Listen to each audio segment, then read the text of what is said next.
বিসমিল্লাহির রহমানির রহিম। ভাই ও বোনেরা, যে যেখান থেকে আমাকে দেখছেন এবং শুনছেন, আপনাদের সবাইকে আমার সালাম, আসসালামু আলাইকুম। আশা করি আপনারা ভালো আছেন, আমিও ভালো আছি। UK property gossip by Tasmina YouTube চ্যানেলের পক্ষ থেকে জানাই শুভেচ্ছা। আজ অগস্ট মাসের 27 তারিখ মঙ্গলবার 2024। এই মুহূর্তে লন্ডনের তাপমাত্রা আছে 24 ডিগ্রি সেলসিয়াস। বাংলাদেশ জাতীয়তাবাদী দল অর্থাৎ বিএনপির যিনি ভারপ্রাপ্ত চেয়ারম্যান জনাব তারেক রহমান, তিনি লন্ডন থেকে বাংলাদেশে কবে যাবেন সেটি নিয়ে আপনাদের সাথে আমি কথা বলতে চাচ্ছি। বাংলাদেশ জাতীয়তাবাদী দল বিএনপির ভারপ্রাপ্ত চেয়ারম্যান জনাব তারেক রহমান বর্তমানে যুক্তরাজ্যে বসবাস করছেন, এটি আপনারা সবাই জানেন। এবং গত 5 অগস্ট 2024 পর থেকে সবার মনেই একই প্রশ্ন, সবার মনে একটাই জানতে চাওয়া যে বিএনপির ভারপ্রাপ্ত চেয়ারম্যান জনাব তারেক রহমান কবে বাংলাদেশে ফিরছেন।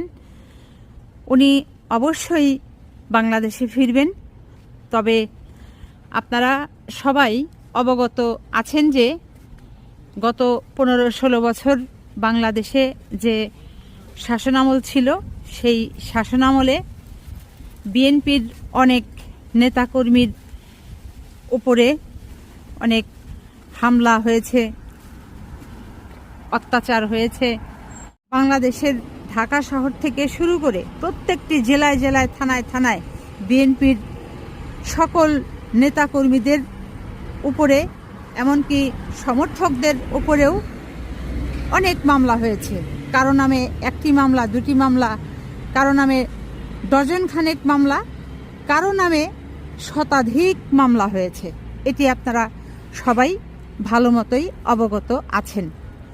তো বিএনপির যিনি ভারপ্রাপ্ত চেয়ারম্যান জনাব তারেক রহমান, তার নামেও কিন্তু অনেক মামলা আছে।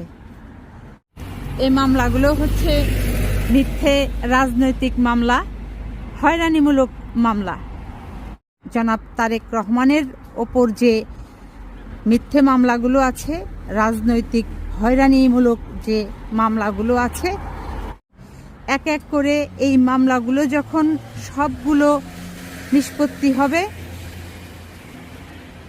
প্রত্যাহার হবে, তখনই জনাব তারেক রহমান সাহেব বীরের বেশে যুক্তরাজ্য থেকে বাংলাদেশে, বাংলার মাটিতে ফিরে যাবেন।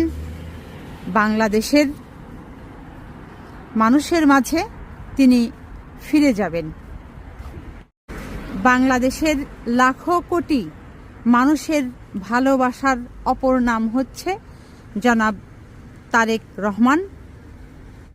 বিগত সরকারের শাসনামলে দেশমাতা বেগম খালেদা জিয়ার বিরুদ্ধেও বেশ কয়েকটি মিথ্যা মামলা হয়েছিল। অলরেডি বেশ কয়েকটি মামলা থেকে ম্যাডাম খালেদা জিয়া, বিএনপির চেয়ারপারসন ম্যাডাম খালেদা জিয়া অব্যাহতি পেয়েছেন। হয়তো ম্যাডাম খালেদা জিয়া উনি চিকিৎসার জন্য, সুচিকিৎসার জন্য যুক্তরাজ্যে আসবেন। আসবার পর চিকিৎসা নেবেন, নেবার পর যখন সুস্থ হয়ে বাংলাদেশের উদ্দেশ্যে রওনা হবেন, সম্ভবত এই সময়ের মাঝে যদি বিএনপির ভারপ্রাপ্ত চেয়ারম্যান জনাব তারেক রহমানের মামলাগুলো সব ক্লিয়ার হয়ে যায়, বাংলাদেশে প্রত্যাহার হয়ে যায়, নিষ্পত্তি ঘটে, তাহলে হয়তো এটি আশা করা যেতে পারে যে বিএনপির চেয়ারপারসন বেগম খালেদা জিয়া এবং জনাব তারেক রহমান, এরা উভয়েই অর্থাৎ মা এবং ছেলে একত্রে বাংলাদেশে, যুক্তরাজ্য থেকে বাংলাদেশের উদ্দেশ্যে রওনা হবেন। তো আজ এখানেই শেষ করব। সবাই ভালো থাকবেন, সুস্থ থাকবেন এবং আমার জন্য দোয়া করবেন। আমার এই চ্যানেলটিতে লাইক, কমেন্ট, শেয়ার এবং সাবস্ক্রাইব করবেন। আসসালামু আলাইকুম, আল্লাহ হাফেজ।